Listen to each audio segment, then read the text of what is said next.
اللہ، حدیث شریف میں ارشاد فرمایا ہے کہ 3 آدمی ایک راستے سے گزر رہے تھے، بارش آ گئی تو انہوں نے ایک پہاڑ کے دامن میں ایک غار میں پناہ لے لی۔ اب اوپر سے ایک بڑا چٹان نیچے گر گیا اور غار کا منہ بند ہو گیا، بالکل اندھیرے میں بیٹھ گئے۔ بڑے پریشان ہوئے کہ اب تو ہم نکل نہیں سکیں گے، یہی تڑپ کے مر جائیں گے۔ تو ہر ایک نے دوسرے سے کہا کہ اپنے پسندیدہ عمل سے اللہ تعالی سے دعا مانگو۔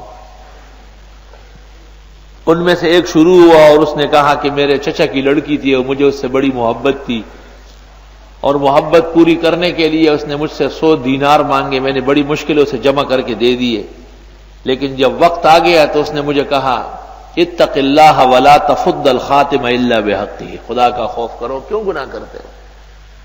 میں وہاں سے بھاگا، گناہ چھوڑ دیا۔ اے اللہ، آپ جانتے ہیں کہ یہ گناہ میں نے صرف تیرا نام سن کر اور تیرے خوف سے چھوڑا ہے، اگر ایسا ہے تو یہ چٹان ہٹائے۔ تو کہتے وہ پتھر سرک گیا اور ایک سوراخ ہو گیا جس سے روشنی آنے لگی۔ تو دوسرے نے دعا شروع کر دی کہ خدایا میں بھیڑ بکریاں چراتا تھا جنگلوں میں، رات کو جب واپس آتا تھا دودھ نکال کر سب سے پہلے اپنے بوڑھے ماں باپ کو پلاتا تھا، پھر بچوں کو پلاتا تھا۔ ایک دن میں کسی دور دراز کے جنگل میں گیا، آنے میں دیر ہو گئی، میرے ماں باپ میرے پہنچنے تک سو گئے تھے، میں دودھ نکال کر کے جام بھر کر کے ان کے سرہانے کھڑا رہا کہ پہلے یہ پی لے پھر بچوں کو دوں۔ وہ اٹھے نہیں اور اٹھانا مناسب نہیں تھا، بچے پیروں میں بلکتے رہے، لیکن میں نے ماں باپ کا احترام اور اکرام برقرار رکھا۔ خدایا اگر یہ عزت و توقیر میں نے آپ کے لیے کی ہے تو ہماری پریشانی دور فرما۔ تو وہ چٹان اور ہٹ گیا۔ نیک اعمال کی برکت اور وسیلے سے پہاڑ جگہ چھوڑ رہا ہے۔ تو تیسرا آدمی شروع ہو گیا، اس نے کہا یا اللہ، آپ جانتے ہیں کہ میرے ساتھ ایک شخص نے مزدوری کی، جب میں اس کو رات کو طے شدہ مزدوری دینے لگا تو اس نے کہا کہ یہ کم ہے، ایک مقتل چاول کا، ایک ٹوکر بڑھ کر یا کھجور کا، اور وہ اس کو چھوڑ کے چلا گیا۔ اس کے جانے کے بعد میں نے اس کو زمین میں بویا، اس کی فصل ہو گئی، وہ ساری بیچ کے اس کی بکری خریدی، اس بکری سے ایک ریوڑ تیار ہو گیا۔ 2 4 5 10 سال بعد وہ بھوکے پیاسے حال میں آیا اور اس کو کہا خدا کا خوف کرو، چلو وہ جو ایک ٹوکرا اناج تھا وہ تو دے دو جو میرے تیرے پاس رہ گیا ہے۔ اللہ آپ جانتے ہیں کہ اس واقعے کو آپ کے علم میں ہے کہ میں نے اس کو کہا کہ وہ ٹوکرا نہیں، یہ جو ریوڑ بکریوں کا ہے یہ پورا آپ کا ہے۔ وہ حیران ہو گیا کہ بھئی میرے تو چند کلو کھجور ہے یا اناج ہے، وہ مجھے دو، میرا مذاق کیوں اڑاتے ہیں؟ تب میں نے کہا نہیں، آپ جو کچھ چھوڑ چکے تھے اس کو میں نے تربیت دی اور اس سے یہ تیار ہو چکا ہے۔ وہ پورا ریوڑ بھیڑ بکریوں کا لے کے روانہ ہو گیا۔ یا اللہ اگر یہ عمل میں نے تیرے خوف اور رضا کے لیے کیا ہے تو ہماری پریشانی دور فرما۔ چنانچہ وہ چٹان پورا ہٹ گیا اور یہ لوگ باہر آ گئے۔ بخاری مسلم تمام صحاح میں یہ واقعہ موجود ہے۔ تو تجارت جب دیانت کے ساتھ ہو انشاءاللہ کبھی بھی کوئی نقصان نہیں ہوگا۔ تجارت عبادت ہے مگر اپنا مقصد نہ چھوڑے۔ اس زمانے کے علماء، اس زمانے کے طلباء جب کسی دکاندار سے بھی دوستی لگا لیتے ہیں تو پھر سبق میں غیر حاضری کرتے ہیں۔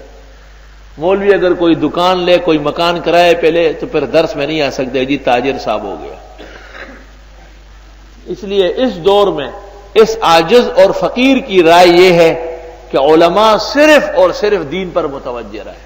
اللہ دین کی برکت سے انہیں آسمان و زمین کے خزانوں سے عطا فرمائے گا۔ اللہ،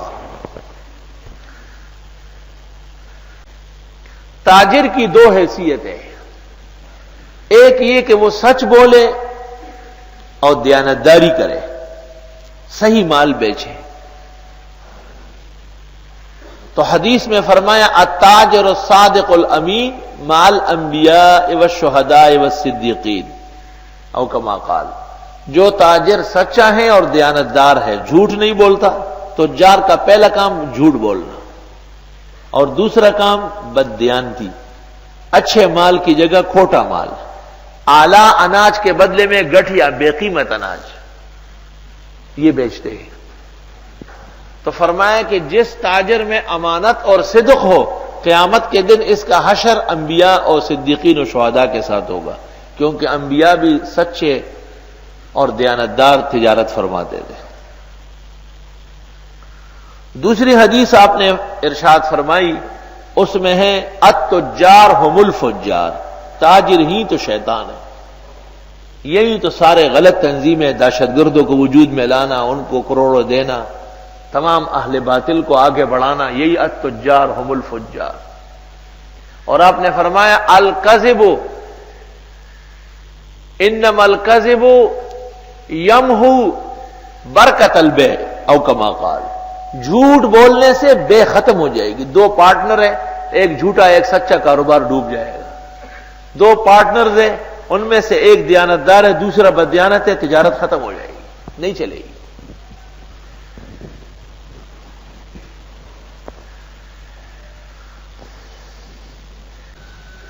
حضرت ابوبکر سے لے کر کے اسلام کے آخری دن سب سے اخیر میں ایمان لانے والا صحابی، ان سب کا ذکر اللہ نے الناس میں کیا ہے.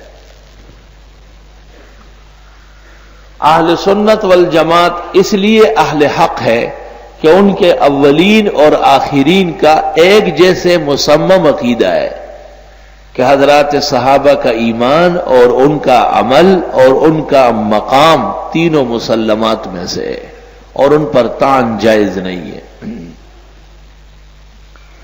چنانچہ سید الاولیاء شیخ شبلی رحمت اللہ علیہ کا مقولہ مشہور ہے کہ ما آمن بمحمد من عاب احدا من اصحابی، جس شخص نے کسی ایک صحابی میں بھی عیب نکالا اس نے حقیقت میں محمد رسول اللہ صلی اللہ علیہ وسلم پر ایمان ہی نہیں لایا ہے.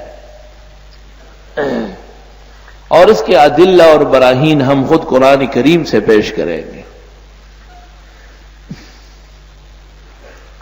کیسے کہا جاتا ہے، کالج اور اسکول کے لڑکوں کو یہ باور کرایا جاتا ہے کہ صحابہ نے جنگیں لڑی ہے اور ان سے بڑی خطائیں اور گناہ ہو چکے ہیں، اس لیے وہ قابل مواخذہ ہے. معاذ اللہ. مسلمانوں کے ایمان اور عقیدے کے مطابق سب سے پہلے کتاب اللہ سے مراجعت ہوگی. کتاب اللہ شروع ہو گئی، دوسری سورت ہے اور دوسرا رکوع ہے، اور بنیادی مسئلہ جو اللہ نے بیان کیا ہے وہ صحابہ کا ایمان ہے. کیونکہ صحابہ کے ایمان کے بغیر رسول اکرم صلی اللہ علیہ وسلم کی رسالت ماننا مشکل ہے.